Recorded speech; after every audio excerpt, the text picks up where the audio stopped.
OPSIM, c'est un centre de simulation en santé principalement au départ.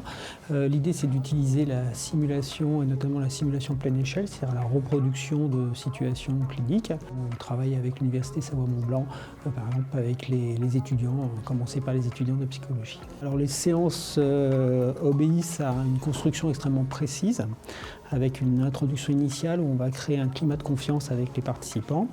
Ensuite, une séance de simulation en tant que telle qui consiste à reproduire une situation.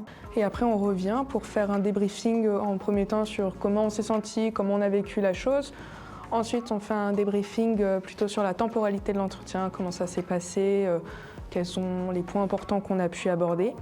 Et après, on refait un autre débriefing sur, qu'est-ce qu'on en ressort, s'il y a des points qu'on veut un peu plus travailler, si on a des questions aussi précises sur certains points qu'on veut revoir. Alors nous avons fait le choix d'un apprentissage par simulation pour accompagner nos étudiants et nos étudiantes au plus près des compétences qui sont attendues des futurs psychologues. Alors les retours que nous avons de la part des étudiantes et des étudiants sur cette expérience sont tout à fait positifs. Les étudiants et les étudiantes nous indiquent avoir pris confiance en leurs compétences, avoir une conscience qu'elles sont et qu'ils sont capables d'exercer.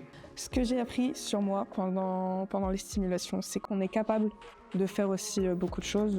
Des fois, on peut se dire je suis pas légitime à faire ça, je sais pas faire, j'ai jamais été mise dans cette situation.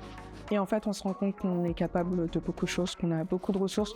Ça m'a appris sur moi-même que je peux avoir plus confiance en ce que j'ai appris et ce que je sais faire que ce que je pensais, parce qu'avec les stages, on n'a pas forcément tous la même mise en pratique et on a toujours un tuteur qui nous encadre, mais là on est vraiment tout seul. Enfin, on a un camarade avec nous, mais il n'y a pas de superviseur, ce genre de choses, et en fait on se débrouille bien sans.